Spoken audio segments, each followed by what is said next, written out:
গাছ লাগাও, পরিবেশ বাঁচাও, বৃক্ষ দিয়ে সাজাই দেশ, সমৃদ্ধ করি বাংলাদেশ শীর্ষক প্রতিপাদ্য নিয়ে 10 সেপ্টেম্বর থেকে শুরু হওয়া এই মেলা চলবে 20 সেপ্টেম্বর পর্যন্ত।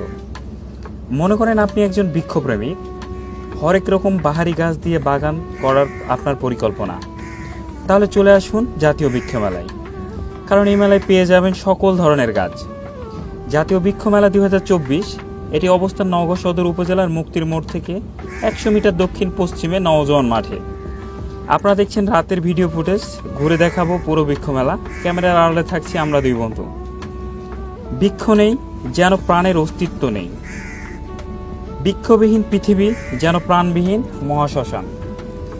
অফুরন্ত সৌন্দর্যের এক মধুর নিকুঞ্জ আমাদের এই পৃথিবী। এই পৃথিবীকে সবুজে শ্যামলে ভরে দিয়েছে আমাদের প্রাণোদয়ী বৃক্ষরাজি। এই বিশ্বকে শীতল ও বাসযোগ্য করে রাখার ক্ষেত্রে বৃক্ষের অবদান অনস্বীকার্য। আবার আমাদের সুন্দরভাবে বেঁচে থাকার জন্য যেসব মৌলিক অধিকার রয়েছে তার অধিকাংশ পূরণ করে থাকে এই বৃক্ষ।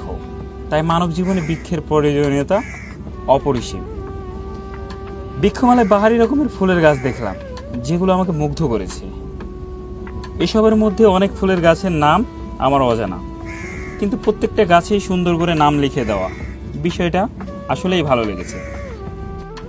এছাড়া গাছের নাম জিজ্ঞেস করতে করতে বেচারা উদ্যোক্তাকে হয়রানি করে ফেলতো আমার মতো মেলায় ঘুরতে আসা বৃক্ষপ্রেমীরা। আপনাদের বেচা কিনা কেমন হচ্ছে? সবাই কি দেখতে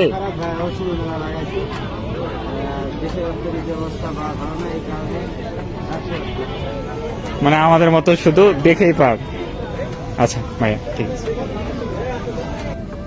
বেশ কিছু ফলের গাছ দেখলাম যেগুলো ছোট অবস্থায় ফল ধরে আছে। আমরা অনেকে আবেগে বসে এসব গাছ কিনে ফেলি এইটা ভেবে যে ফল তো ধরেই আছে, চিন্তা কিসের। কিন্তু বাসায় গাছ রোপণ করার অনেক দিন পরও ফল ধরে না। এর মূল কারণ হলো গাছটি ফল ধরার জন্য তখন উপযুক্ত বয়স হয়নি। একটি ফল ধরা ডালে গুটি কলমের মাধ্যমে এসব গাছের চারা তৈরি করা হয়। যাই হোক, মেলার ভেতরের পুরো অংশ জুড়ে যেন সবুজের সমারোহ, যেন মনে হয় কোনো এক জঙ্গলে ঘুরতে বেরিয়েছি। তারপর দেখি অদ্ভুত কিছু শিল্প।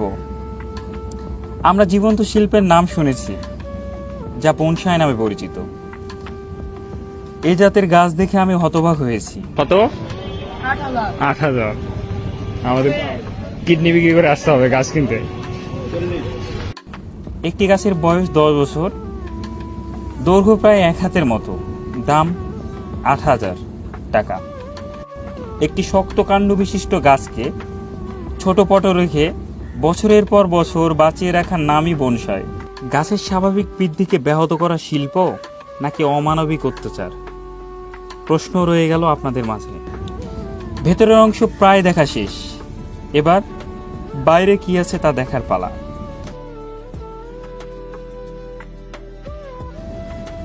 মাঠের প্রধান ফটকের শুরুতেই হরেক রকম পদের আচার, ফুচকা, মিষ্টান্ন, খাদ্যদ্রব্য ও ভাজা পড়া বেশ কিছু দোকান দেখতে পাই।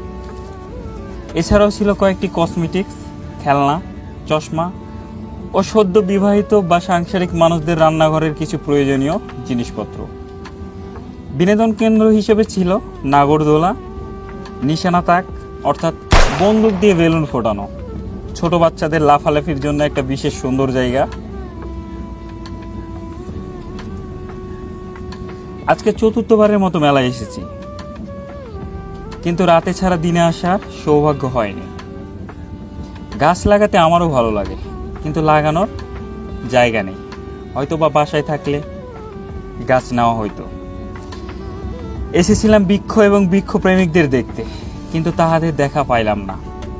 তাই একরকম হতাশা নিয়ে আজকে ভিডিও শেষ করলাম। সবাই ভালো থাকেন, সুস্থ থাকবেন।